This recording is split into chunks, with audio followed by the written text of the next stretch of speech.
Hello बच्चों, let us read the question and the question says a rod made of glass mu is equals to 1.5. एक जो rod है वो glass से बनी हुई है जिसका रिफ्रैक्टिव इंडेक्स 1.5 है and of square cross section, ठीक है, और उसका एक square cross section is bent into the shape of square in shown in figure. इस तरह से उसे बेंड कर दिया गया है. The parallel beam of light falls perpendicularly on the plane flat surface A. ठीक है, तो एक पैरेलल बीम को सरफेस ए से, ठीक है, परपेंडिकुलर डायरेक्शन में इंसिडेंट किया जाता है.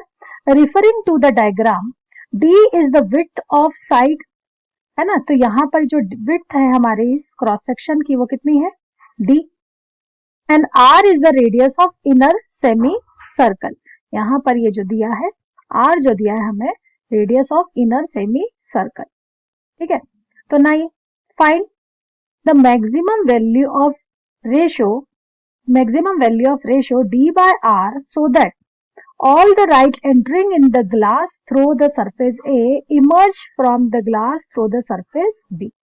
क्वेश्चन ये कहा जा रहा है कि हमें d by r का वो मैक्सिमम वैल्यू चाहिए जिसके लिए अगर हम A सरफेस से कोई रेज इंसिडेंट करें तो वो कहां से निकले, B सरफेस से. मींस अगर इस डायरेक्शन में हमने रेज को इंसिडेंट किया तो हमारी रेज जो बाहर आए वो बी सरफेस से बाहर की ओर आ जाए. देखिए इसके लिए थोड़ा सा हम एक बार डायग्राम को थोड़ा सा बड़ा एनलार्ज करके बनाते हैं और उसका एक स्मॉल पार्ट बनाते हैं. देखिए ए पोर्शन से जितना ये स्ट्रेट पोर्शन है उससे तो लाइट डायरेक्ट एंटर करेगी, पर जिस तरह से ये कर्व स्टार्ट होगा वहां से ये जो लाइट इंसिडेंट हुई है ना सरफेस ए की तरफ, वो इस तरह से दूसरी सरफेस पे क्या हो जाएगी, मर्ज आउट होगी. देखिए इस तरह से मैं देखूं कि अगर ये कोई रे इस तरह से गई है तो ये यहां से इंसिडेंट होगी और क्या होगी, इसका रिफ्लेक्शन होगा तभी ये आगे की ओर जा पाएगी. ठीक है, लेकिन ये बी सरफेस से आउट नहीं हो पाई. इसी तरह से अगर कोई दूसरी रे अगर हम लें, इसका अगर रिफ्लेक्शन होगा, है ना, या कहें हम टोटल इंटरनल रिफ्लेक्शन, तभी ये क्या होगी, बेंड होकर बी सरफेस से बाहर की ओर निकल जा पाएगी. तो ये जो एंगल बना हमारा, ये क्या बना हमारा, थीटा. अब यहां पर अगर देखें तो ये जो डिस्टेंस है ये हमारा सेंटर है, जैसे हम आर कहें, ये उसका नॉर्मल हुआ, करेक्ट, ये कर्व का नॉर्मल ड्रॉ हो गया. तो ये इंसिडेंट एंगल नॉर्मल के साथ जो एंगल बना रही है उसे हम कहेंगे एंगल ऑफ इंसिडेंस या थीटा. अब क्योंकि यहाँ है ना रेज जो है उसका टोटल इंटरनल रिफ्लेक्शन हो रहा है, तो यही हमारा की कॉन्सेप्ट है. किसी रे को, है ना, टोटल इंटरनल रिफ्लेक्शन होने के लिए हमारा जो एंगल ऑफ इंसिडेंस है, suppose theta, should be greater than critical angle, जिसे हम थीटा सी के नाम से जानते हैं. Correct. So incidence angle should always be greater, है ना, then critical angle, then too only जो total internal reflection will take place. और ये कब होता है, जब हमारी रेज जो है डेंसर से रेयर मीडियम में ट्रेवल करें. तो देखिए अब हम बात करते हैं, स्टार्ट करते हैं हम सॉल्यूशन को. हमें पता है कि हमारा जो एंगल ऑफ इंसिडेंस है उसे किससे बड़ा होना चाहिए, क्रिटिकल एंगल से. और क्रिटिकल एंगल के लिए हम फॉर्मूला यूज करते हैं that sine theta C is equals to 1 by mu, refractive index. ठीक है, या यहां से हम लिख सकते हैं साइन थीटा, है ना, साइन का क्रिटिकल एंगल का साइन थीटा जो है वो 1 बाय म्यू के इक्वल होता है. अगर हम इस इक्वेशन को यहां यूज करें तो S incidence angle is greater than, है ना, क्रिटिकल एंगल, सो हम कह सकते हैं देयरफॉर साइन थीटा जो होगा, है ना, should be greater then 1 by mu. Correct और नॉट.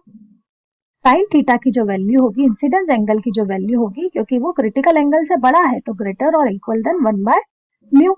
या ये कह लें हम साइन थीटा की वैल्यू अगर हम फाइंड करें, साइन थीटा होता है हमारा परपेंडिकुलर अपॉन हाइपोटेनस. तो चलिए यहाँ पर इंडिकेट कर देते हैं, हमारा राइट एंगल ट्राइंगल बन रहा है यहाँ पे, देखिए ध्यान से. तो ये हो जाएगा हमारा, ये ए पॉइंट दे देते हैं इसे, ये ओ और ये बी. ठीक है, या इसे पी क्यू भी नाम दे सकते हैं, to be make different, to make different, तो ये हो जाएगा ओ और ये क्यू। तो in triangle PO Q you can see sin theta is equals to perpendicular, that is PR, by hypotenuse, that is OQ। अब आप बात करें PR is the radius of, है ना, this curve, so ये हम R से लिख सकते हैं। और OQ क्या है, यहां से ये डिस्टेंस तो R है, दिस इज R, लेकिन ये जो विड्थ है वो क्या है, D है। इस पाइप की विड्थ तो हम लिख सकते हैं R plus D। Simultaneously will put the value R divide by R plus D should be greater और इक्वल टू 1 बाय म्यू। यहां हम अगर रेसिप्रोकेट करें तो ये जो इनइक्वालिटी है वो भी चेंज हो जाएगी, तो हम लिख सकते हैं यहाँ R plus D by R less than और इक्वल टू म्यू, या हम लिखें 1 plus D by R less than और इक्वल टू म्यू, या हम लिखें D by R is less than और equal to mu minus 1। So D by R का जो रेशियो है वो हमेशा म्यू माइनस 1 के क्या होना चाहिए, है ना, लेस या उसके इक्वल होना चाहिए। अब हमें चाहिए डी बाय आर की वैल्यू कितनी, मैक्सिमम। तो देखिए अगर इससे करेंगे, वैसे भी हमने देखा कि साइन थीटा की वैल्यू ग्रेटर ही होनी चाहिए, तो ये जो डी बाय आर का जो रेशियो है वो मैक्सिमम ही है ना। तो इसके लिए हम वैल्यू अप्लाई कर देते हैं म्यू की 1.5 माइनस 1, दैट इज 0.5। तो डी बाय आर का मैं यहां लिख देती हूँ, डी बाय आर का जो मैक्सिमम वैल्यू है वो कितनी होनी चाहिए, ग्रेटर और equal to 0.5। This is our final answer. Okay, this is only asked. अगर ये वैल्यू 0.5 से बड़ी या इक्वल होगी तभी जो हमारी रेज है वो बी सरफेस से टोटल इंटरनल रिफ्लेक्शन होकर बी सरफेस के थ्रू बाहर आ पाएंगे।